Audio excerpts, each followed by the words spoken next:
முதுகு வலியா மூட்டு வலியா கை கால் நீட்ட மடக்க இயலாமையா அறுவை சிகிச்சை இல்லா குணம் ஆயுட்கால நிவாரணம் டாக்டர் ஸ்ரீவர்மா PCR மகாராஜா தைலம் அனைத்து மருந்து கடைகளிலும் கிடைக்கும் प्रकार की व्यवस्था होगी कि जीडीपी का 6% तक हम इसको शिक्षा पर खर्च करेंगे। ये इतना बड़ा काम हमारी शिक्षा नीति में हो रहा है। अभी माननीय सभापति महोदय यहाँ उच्च शिक्षा के बारे में बात किया।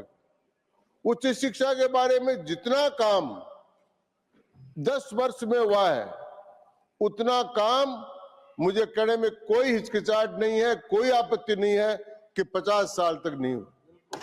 इतना बड़ा काम हुआ। IIT, IIM, IIMS की संख्या बढ़ाई गई। भारत में 23 विश्वविद्यालय से बने जो संस्थान ऑफ क्वालिटी एमिनेंस के संस्थान है वो 23 तरह से बनाए गए। डिजिटल विश्वविद्यालय की स्थापना की गई। आज के युग के अनुरूप स्टार्टअप इंडिया और कौशल विकास का काम किया गया। ये नई शिक्षा नीति के अंतर्गत उच्च शिक्षा के लिए किया गया। इंजीनियरिंग का 13 क्षेत्रीय भाषाओं में पहली बार इंजीनियरिंग की स्थापना हुई। और फिर मैं 2 लाइन कोट कर रहा हूं मोती सेनगुप्त की। अंग्रेजी पढ़ के यद्यपि सब गुण होत प्रवीण पे निज भाषा ज्ञान के रहत हीन के हीन। और इसलिए हमने इंजीनियरिंग के जो पाठ्यक्रम है वो 13 क्षेत्रीय भाषाओं में प्रारंभ किए हैं। उसमें दक्षिण भारत की भाषाएं भी हैं, उत्तर भारत की भाषाएं भी हैं, पूर्व की है, पश्चिम की है, मध्य की है। सब भारतीय भाषाओं में हमने काम चालू किया है।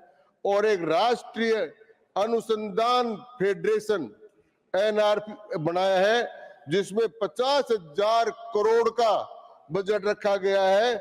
जो नई शिक्षा के लिए आप कहते ना किस प्रकार से उसमें अन्वेषण हो, शोध हो, तो उसके लिए 50,000 करोड़ का फंड राष्ट्रीय अनुसंधान फेडरेशन NRF बनाकर उसमें प्रावधान किया गया है। आज तक ये प्रावधान कभी नहीं किया। इसी प्रकार एक दीक्षा पोर्टल शुरू किया है। इसके अंतर्गत डिजिटल माध्यम से शिक्षकों को और बच्चों को पढ़ाई दी जाती है, ऑनलाइन अध्ययन कराया जाता है।